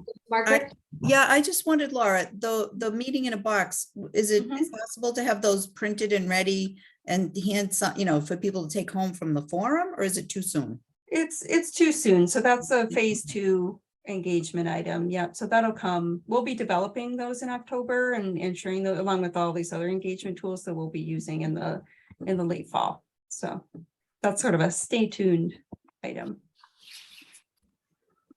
Okay. And Jen's here. Hi, Jen. Yeah, I've been here listening in. Nice to see you all. I did just want to say also that it's a phase 2, meeting in a box is more phase 2, because we take the things that we learn from the forum and we hear from people, and we can customize it more so that it's not, you know, we can integrate some things that people are already talking about. So it just makes it a little smarter. I think the same thing with the survey, we can start to reference things that we're hearing people care about. Good. But we're excited about the forum, and it sounds like you're doing amazing outreach. Yep, and we'll be figuring out, I know, the logistics and all the many little devils in the details, right? So I know we got to work that out in the next, but we've got some time. It's not till the 6th, though. We'll definitely be working that out behind the scenes, but I think we got some of the major discussions done tonight. Erica, did you see your hand is up?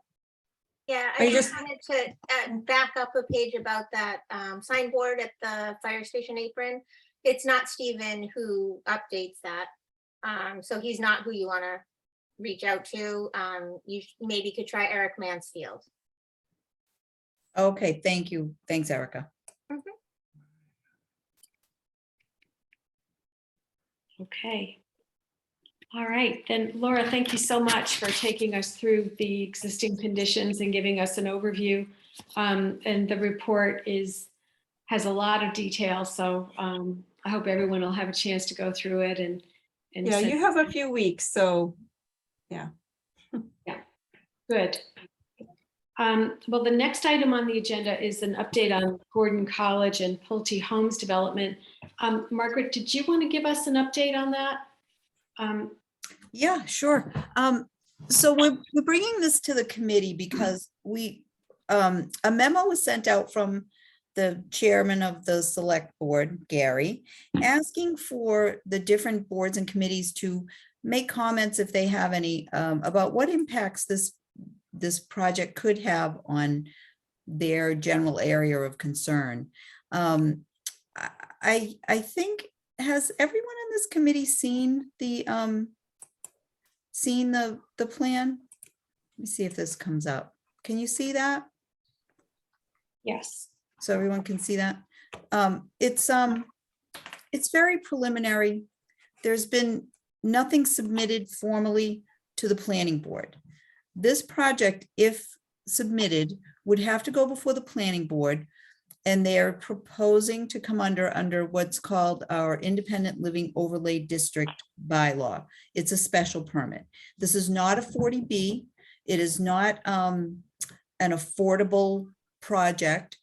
There are conditions of a special permit that they have to allow at least 10% of the units as affordable. But again, it's very preliminary. We've already heard, since they submitted this informally to the community, that a large section of this probably can't even be built. If you can see my cursor, this whole section could have a vernal pool there. These wetlands that you see have yet to be delineated. So we don't know whether, there's wetlands everywhere on this property. So Pulte Homes, again, they're in communication, they're in negotiations with Gordon College to purchase this large piece of land. So, what Pulte Homes does is just takes this flat plan on paper and sticks it down on this piece of property on a map. It doesn't take into consideration everything yet. So I guess what we're asking, and Gary, maybe you can elaborate a little bit to let us know what you're looking for, is to just say what impacts this kind of a development might have on the master plan process and in the community in general. So. Yeah, I would just add that the letter went out to all the boards, commissions, and committees to give the town, especially the town administrator, the ability to put all the initial concerns together so that those will be turned over to the planning board so that we can, when we sit down, when this first application comes in, that the town will be really ready to receive it and have all our concerns laid out, ready to go. So that was the intent, to just take an initial look and see how smart we can get before we actually start into this process. And when they do submit an application, when and if they submit an application, that whole, they have to give us a traffic study. They have to give us, geological surveys. They'll give us all kinds of information. And the plan will show elevations, what kind of properties they're proposing. And I guarantee you it won't look like this. It will be much different, but it could be something. So once they do submit to the planning board, then there's an opportunity for input. We send it to all the departments, we send it to other boards and committees, and there's public hearings will be held. It's a long process. It's not something that they're just going to come in and the planning board's going to say, okay, go ahead and build this. They have to go through a public hearing process. Residents, the public has many opportunities for input after it's submitted. So good. Well, thank you, Margaret. That's so helpful. And Gary, so this master plan has these 8 areas that we've been talking about tonight. And so this project impacts probably all of them. I will start a draft letter. I'd love to have your input as members of this committee, and we'll submit a letter for the Master Plan Advisory Committee. So if you have any thoughts, if you have any questions and you'd like to talk about it, let's discuss it. The letter was requested for October 15th, so I'd like to get it started soon. Kirsten, I see you have your hand up. Yes, so I didn't know this location very well, so I drove up there the other day and I just like a little clarification about it because I drove all around the woodland lot. Is this project, would the woodland lot stay exactly the same and this project is down below it? Because I That's mean, understanding. Is that as you understand it, Margaret and Gary? Yes, the woodland lot as depicted there stays as it is, although then it might provide emergency access, but all the construction will be behind the woodland lot up to the Hamilton line to the north. okay, so is there a way to get into this area? Because basically you go to the woodland lot and you look down behind it and it is a steep ravine. So Right. it's not like you can just walk down there. Yeah, so There It's are, like- there are some trails out behind Koi Pond. There's an access point from Gordon College. But there are some trails through here that you can get out there. But it might be hard for you to figure out where you are exactly. I was like, are they taking away some of the parking? Because I just couldn't envision anything in there. But, you know, Well, I'd there's also have to certainly- roll down a long hill and probably die trying to get into it from up there. I don't think that's the best access point through the woodland lot. I think to access it, you're more likely to go through Gordon College, Koi Pond, and then there are some trails, I believe, out in this area that you could get over. But again, it's not an easy place to go. Yeah. Okay. Kirsten, though, I am taking a walk out there at some point with the developer, and I'll let you know what the best access is in case you want to take a walk. Okay. Yeah, that would be great. I didn't want to trespass either. Yeah, I just, right. you know, Exactly. but I was totally perplexed. And I would encourage people to just go look at it. Because I mean, it's also, it looks like that parking lot was just blasted out of stone too. So it doesn't seem like an easy place to build. No. Oh, Thanks. doesn't. Peter? Margaret, when you do that walkthrough with the developer, I would love to join you. Okay, Peter, I can talk to you about that offline. All right, so I have walked this area and I did do it off the paths from Koi Pond. And what's crazy about this place is when you walk from east to west,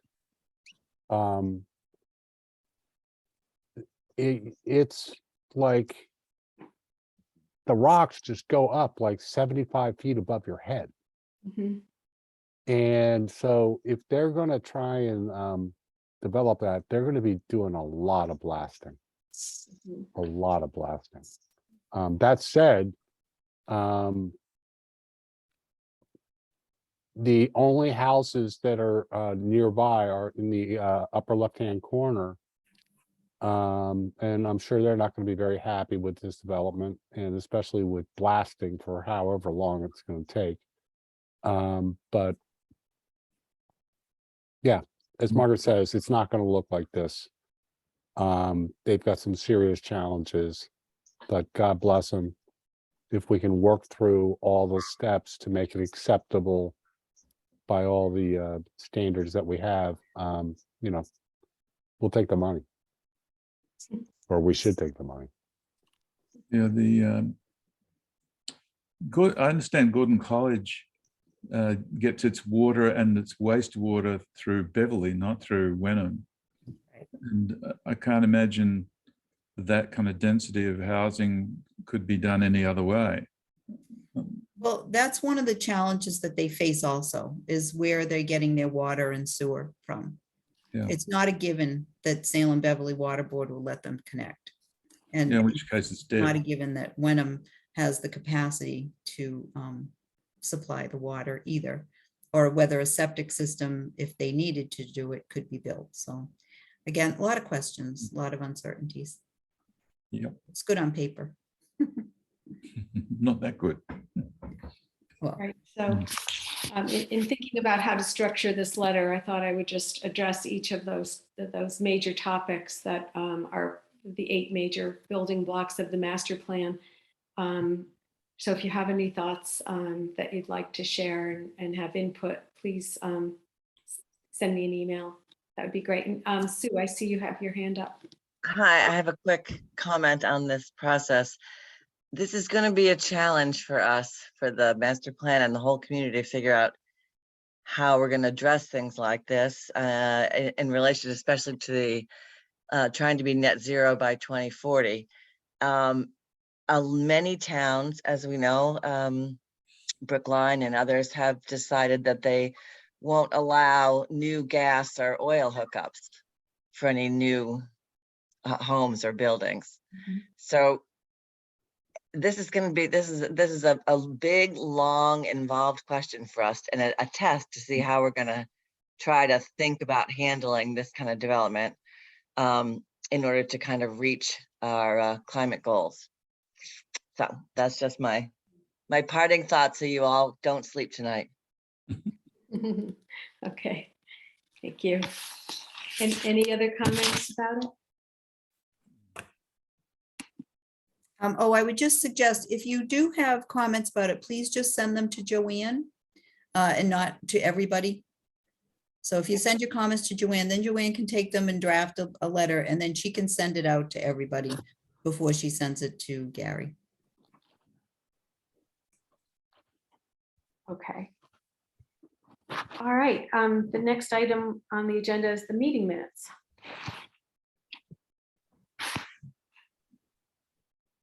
Mhm. Do we have anything on the meeting minutes? I didn't see those in my email. I don't know where those were, so I did not read them. I didn't see them either. I don't think they were attached. They weren't attached because it was a Word document. And I know I attached a lot of other PDFs, but I thought they had been attached. If you want to hold them. Yeah, why don't we do that? Okay.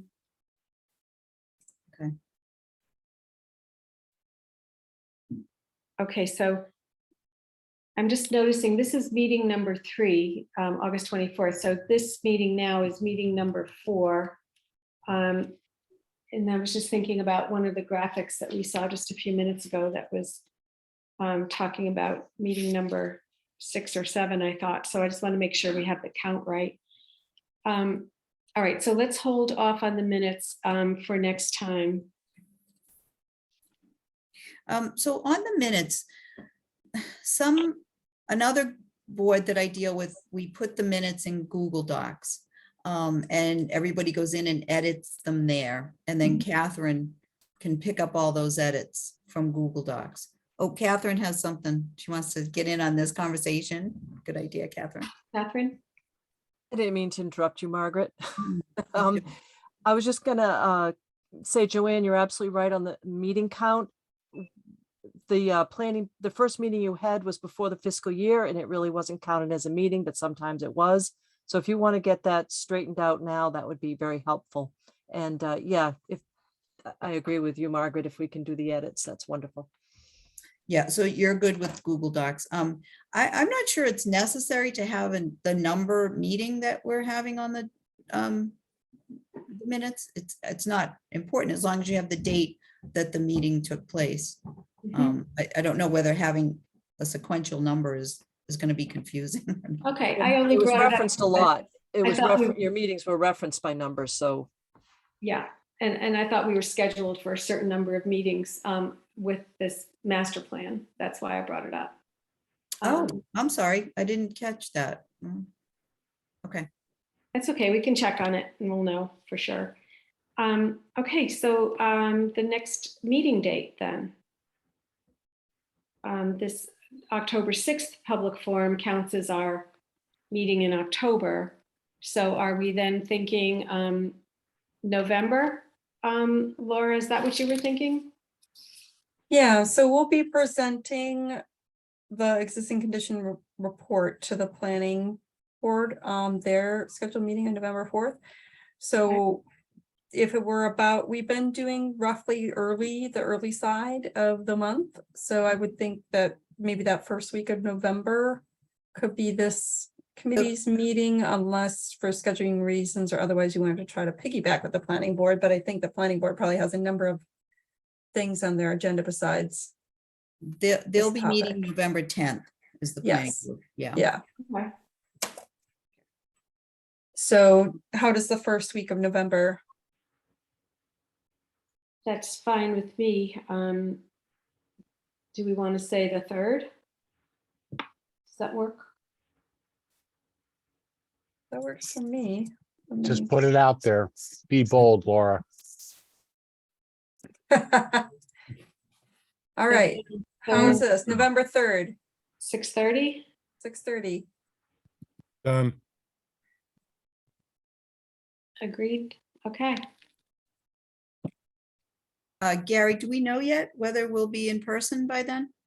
Yes, I should expect by then we'll be in person. So you've got select board room or not many other choices for a size like this. Mhm. Yeah, I'll have to book that room, I believe. I don't know that Yes. anything else is happening on that night. You know, Gary, that meeting we had the other day at the library, at the high school was pretty good. Yeah, the high school area is a good one for spacing out and very good ventilation from a. I'm sorry, what room did you have it at? At the library, the high Oh, the school library, library. yeah. High school That's- library. High school library. was But good. that does high get, school. that gets involved in cost too, you have to consider. Yeah. Yeah. Well, we I have to can- pay if- for that? Oh, yes, Really? Wow. yes. Well, what about the Wenham Museum then? Oh, Because that's- the last place we want to go is the town hall because they have zero ventilation. If How we about we can get do- the selectmen's room, Gary, I'm sure. Yeah, the select we'll board work room that now out. has HEPA ventilators too. And we'll open the Oh. windows if needed. Filters. Filters. Yeah. So, yeah, maybe at Burnham Hall too. Go to good cause. Okay, I'll let the committee know where the meeting will be held. Okay, great. Are there any other matters, any other business? I'd just like to say that I really appreciate the engagement from everybody. Great. Yeah, I think it's been a good discussion and we're moving forward, and this public event is going to be a major milestone. So I'm glad we're doing all of our hard work now to get it set up and ready. And Joanne, just so everyone remembers, I'll talk to Laura. We'll figure out which stations will have what information, and then I can send out an email to everybody to see which ones you'd like to sit at. And because your role will be to sit at that table, take input, converse with people. You got to be upbeat and happy. Yeah, and to be, And I would positive. think, to be familiar with the existing conditions Exactly. portion for that topic, and just to spend a little time becoming familiar with it. Good. I think that sounds great. Okay, thank you. All right. All right. So if that's everything, then we are ready to adjourn. So do I have a motion to adjourn? I'll motion to adjourn. Second. Okay, great. This meeting is adjourned. Thank you You all need a so roll call much. vote. You need a roll call vote. Oh, roll call vote. I'm sorry. Thank you. Seriously. All right. Peter Close says yes. Gary Cheeseman, yes. Laurie says yes. Deb Evans says yes. Erica says yes. Petrolia, yes. Chris Alexander, yes. All right, Joanne Frischella, yes. Is that everyone? Okay, great. Thank you all so much. Good night, everyone. Night. Thank you. Right. Good night.